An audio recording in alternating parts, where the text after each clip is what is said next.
ओम दशरथाय विद्महे सीतावल्लभाय धीमहि तन्नो राम प्रचोदयात्। ओम नमो भगवते वासुदेवाय। आदेश गुरु का। अभी तक हमने जन्म पत्रिका और ग्रह को परिवार के रूप से समझा है और उनका प्रभाव और व्यवहार समझने की कोशिश की है। अब एक कदम आगे बढ़ते हैं। अगर आपको समस्या का समाधान नहीं मिला है तो पहले ये समझना जरूरी है कि कौन सा ग्रह शुभ होता है और कौन सा ग्रह अशुभ। अब ये समझें कि कोई भी ग्रह, हाँ जी, कोई भी ग्रह अच्छा या खराब नहीं होता। जो ग्रह आपके लिए अच्छा है किसी और के लिए खराब हो सकता है, और जो किसी और के लिए खराब है वो आपके लिए अच्छा हो सकता है। हाँ, पर जन्म कुंडली में ग्रह कहाँ विराजमान है और किसके साथ विराजमान है, उसके आधार पर ग्रह को अच्छा या खराब कहा जा सकता है। किस जन्म पत्रिका में किस घर में कौन से ग्रह की दृष्टि पड़ रही है, उसके ऊपर भी ग्रह की शुभता का पता चलता है। इसके अलावा ये भी देखा जाता है कि कौन सी दशा, महादशा, अंतरदशा चल रही है और गोचर में क्या चल रहा है।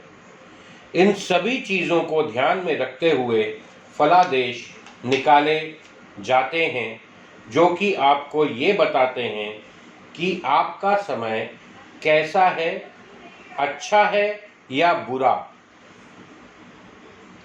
कुछ योग घातक भी बनते हैं जिनका उपाय कर लेने से घात टल जाता है, या फिर यूं कहें कि तलवार की चोट सुई पर उतर जाती है।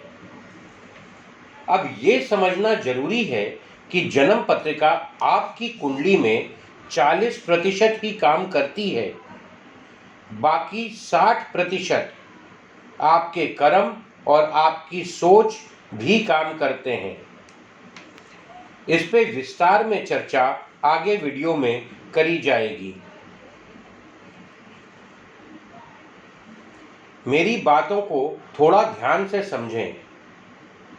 मैंने ये बताया है कि समय मालूम पड़ता है जन्म पत्रिका से कि वो अच्छा है या खराब। इसको ध्यान रखें। जन्म पत्रिका से आपके जीवन का नक्शा तो मिल सकता है, पर आप किस शिखर पर कब पहुंचेंगे इसका अनुमान ही लगाया जा सकता है। इसकी विस्तृत जानकारी देने के लिए करने वाले में सिद्धि होना भी आवश्यक है। इसकी विद्या जो है वो बहुत कम हो गई है और बहुत कम लोगों में मिलेगी। ये लोग आसानी से मिलते भी नहीं। जैसे आपके जीवन में धन है या नहीं ये बताया जा सकता है, पर अब कुछ लोग बता देते हैं करोड़पति योग है, लखपति योग है, अंबानी योग है। अब ये सब बताना लोगों को भ्रमित करना है, और उस पे मानने वालों को ध्यान रखना चाहिए। अगर ध्यान नहीं रखते हैं और कही हुई बातें मान लेते हैं तो वो सिर्फ अंधविश्वास को बढ़ावा देना हुआ। अगले वीडियो में समझेंगे कि फलादेश कैसा होना चाहिए और पूछने वाले को क्या समझना चाहिए और क्या जानना चाहिए। नमस्कार।